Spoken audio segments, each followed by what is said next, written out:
आज हम बोनसाई की पहली क्लास में स्टार्ट कर रहा हूँ और इसके अंदर मैं बोनसाई के कुछ बेसिक रूल्स आपको बताऊंगा और जिसको आप अपने माइंड में रखें और उसको फॉलो करके ही आप एक अच्छा बोनसाई बना सकते हैं। तो बेसिक बोनसाई रूल्स, इसके अंदर सबसे पहले नंबर 1 जो चीज़ आती है वो है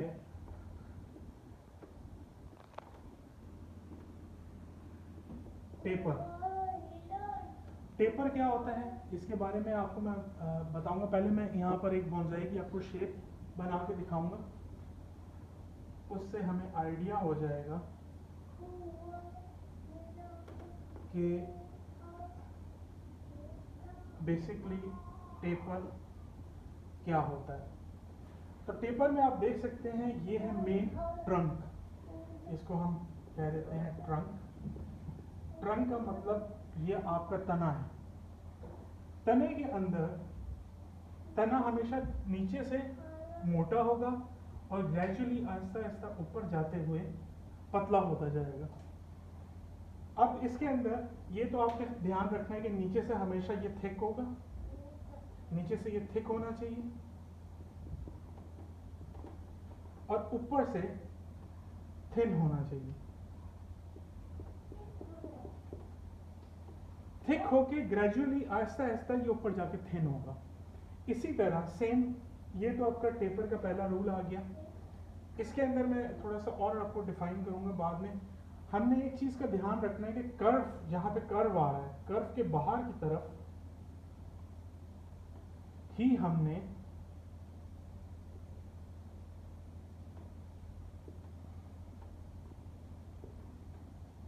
ब्रांचेस की प्लेसमेंट करनी है, सो एंड सो फोर्थ। अच्छा, इसके अंदर जब नीचे की जो ब्रांच होगी वो हमेशा ऊपर वाली ब्रांच से बड़ी होगी, क्योंकि नेचर में भी ऐसे होता है।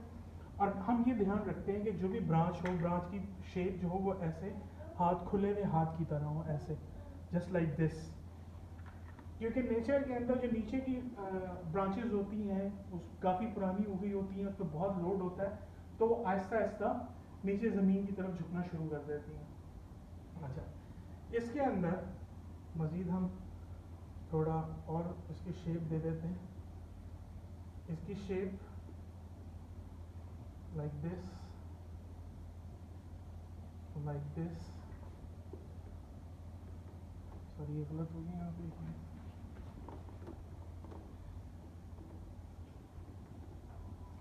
like this,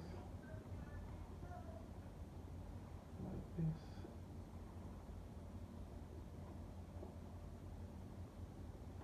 and like this।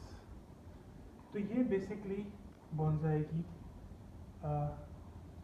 Normal shape है। टेपर का मतलब ये है कि इसको आप, टेपर वो चीज़ है कि अगर टेपर आपके ट्री के अंदर नहीं है तो उससे वो बोनसाई नहीं कहलाएगा। वो स्ट्रेट अगर आप बिल्कुल लेके जा रहे हैं तो कभी भी बोनसाई नहीं होगा। अगर नीचे का ट्रंक और ऊपर का ट्रंक एक बराबर है, एक ही थिकनेस है उसकी, तो वो बोनसाई नहीं है। अच्छा जी, टेपर तो हो गया। अब हम आते हैं नंबर 2 इस बोनसाई के ऊपर, जो शायद आपको किसी ने नहीं बताया होगा, वो है ट्रंक यानी कि तना और हाइट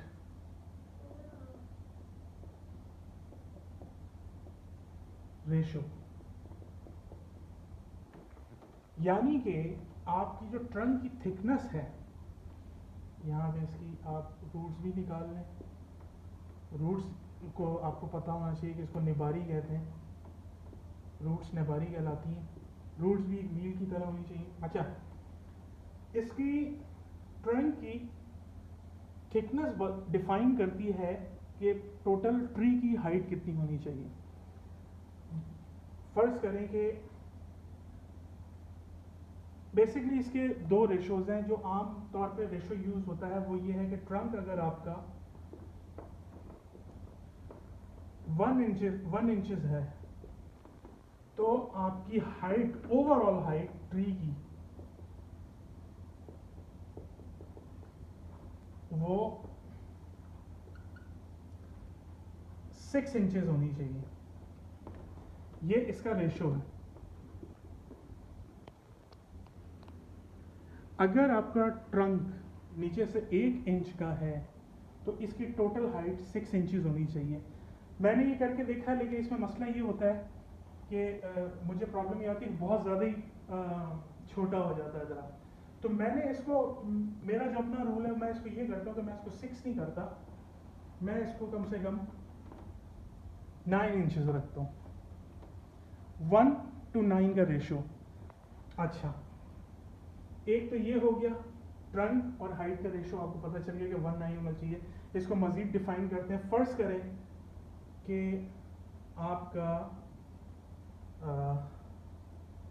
अच्छा, इसके बाद इसी को लेके आगे चलेंगे, लेकिन मैं आपको इसमें एक और चीज़ बताना चाहता हूँ कि इसमें हम चीज़ एक यूज़ करते हैं, वो है फेबोनाची। फेबोनाची का जो रूल है वो हम यूज़ करते हैं 1/3 का।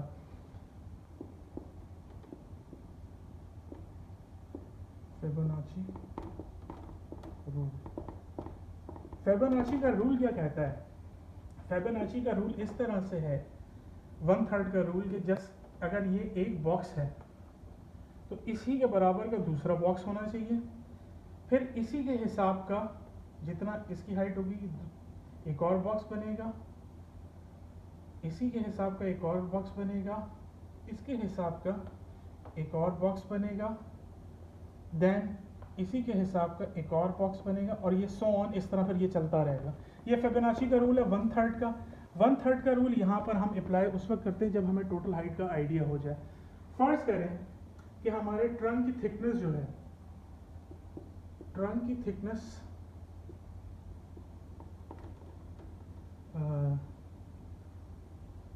3 इंचेस है। तो मैंने कहा था कि इसकी हाइट जो है वो 9 से मल्टीप्लाई होगी,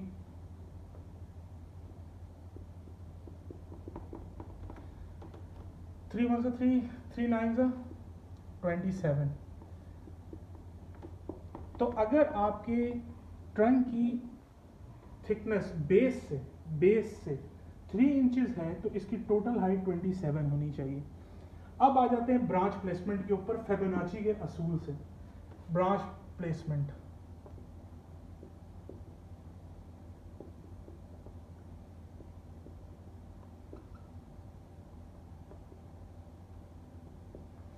ब्रांच प्लेसमेंट हम इस तरह से करेंगे कि अगर इसकी टोटल हाइट हमें पता चल गया कि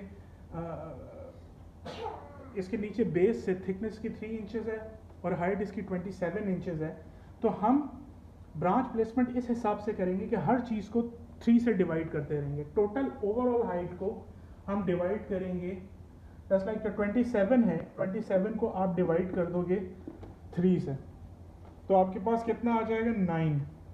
9 का मतलब ये है कि यहाँ से इधर तक इसकी टोटल ओवरऑल हाइट जो है वो है आपकी 27 इंचेस। जब आप इसको 3 से डिवाइड कर रहे हो तो जो पहली ब्रांच आनी चाहिए वो 9 पे आनी चाहिए। ये फर्स्ट आपकी प्राइमरी ब्रांच है। प्राइमरी ब्रांच का मतलब जो आपकी बिल्कुल शुरुआत की पहली नीचे की ब्रांचेस होती हैं वो प्राइमरी ब्रांच कहलाती है। तो पहली प्राइमरी ब्रांच आपकी 9 पे आ जाएगी। अब टोटल ओवरऑल हाइट इसकी 27 थी।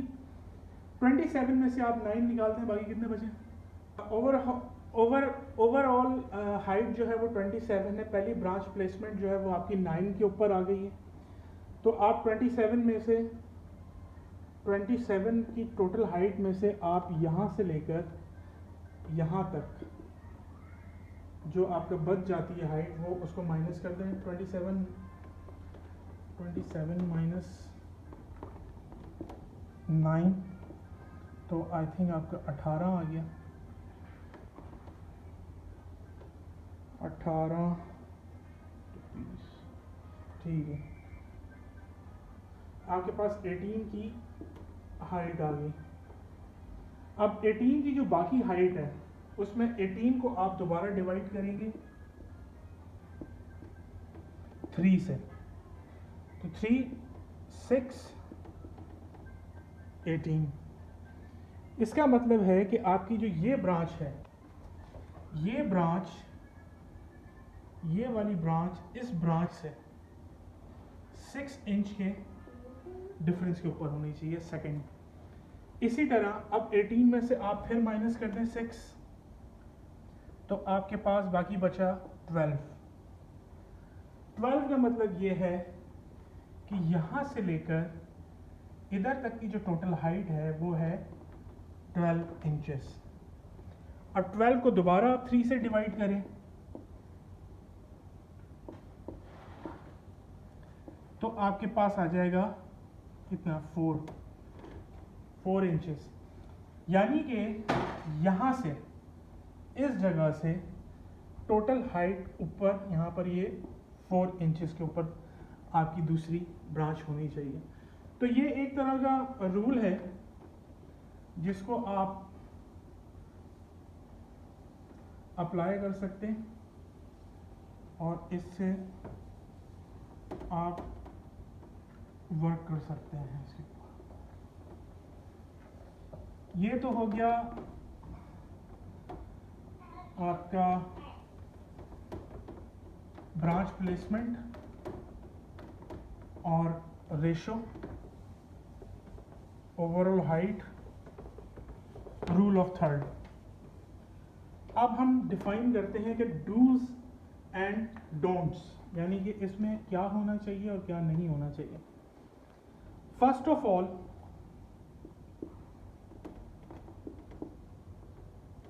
Dos and don'ts. तो इसमें नंबर 1, पहली बात कि हमेशा कर्व से ब्रांच बाहर की तरफ आएगी, ब्रांच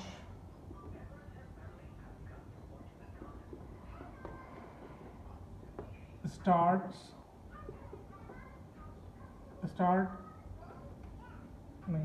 मतलब ब्रांच, चलो branch grow out from curve. तो कर्व के बाहर के एरिया से आपकी ब्रांच बाहर की तरफ आएगी। कभी भी कर्व के अंदर से आप ब्रांच को ग्रो नहीं करोगे, उसकी प्लेसमेंट नहीं करोगे। क्यों नहीं करोगे कि फर्ज करो आप इसको यहाँ पे एक ब्रांच निकाल देते हो, तो होगा ये कुछ अरसे बाद ये यहाँ से थिक होना शुरू हो जाएगी। जब ये थिक होगी तो ये आपकी जो इसकी मूवमेंट है या इसकी जो टोटल शेप है इसको बर्बाद कर देगी। तो कभी भी कर्व के अंदर से हम ब्रांच को नहीं करते। नंबर 1 ये हो गया, ये गलत हो गया। अच्छा, नंबर 2 ये है, चलो इसको दूसरी तरह से डिफाइन करते हैं। कर्व के अंदर से ब्रांच नहीं होनी चाहिए। इसको मैं उससे करता हूँ, इसको मैं रेड, अगर रेड तो इसमें क्या नजर आया, कलर ही नहीं आएगा।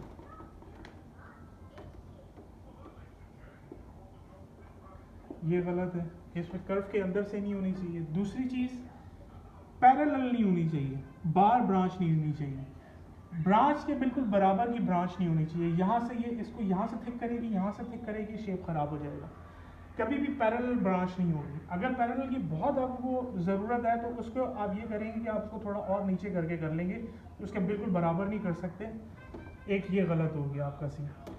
कोई भी चीज़ ब्रांच के अंदर जो बिल्कुल डायरेक्ट ऊपर की तरफ ग्रो कर रही होगी, स्ट्रेट अप, ये गलत है। कोई भी चीज़ जो बिल्कुल स्ट्रेट डाउन ग्रो कर रही है वो आप नहीं ग्रो करोगे।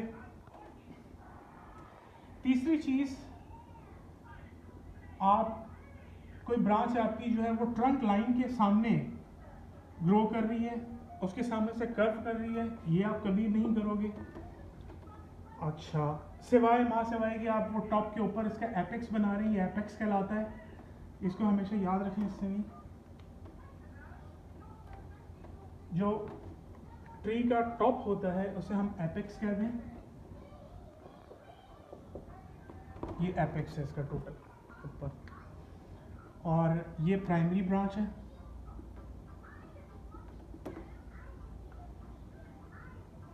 ये दूसरी प्राइमरी ब्रांच है, उसके बाद इस तरह टॉप के ऊपर जाएगी। अच्छा, जिस तरह आपने टेपर का ख्याल रखा है मेन ट्रंक के अंदर, इसी तरह आपने ब्रांचेस के अंदर भी टेपर का ख्याल रखना है कि ब्रांच जो है वो ट्रंक के साथ रेशो के अंदर हो। अगर आपका ट्रंक की थिकनेस इतनी है और उसके बाद ब्रांच की भी इतनी ही थिकनेस है आगे, तो वो फिर आप जो है उसकी शेप ख़राब हो रही है।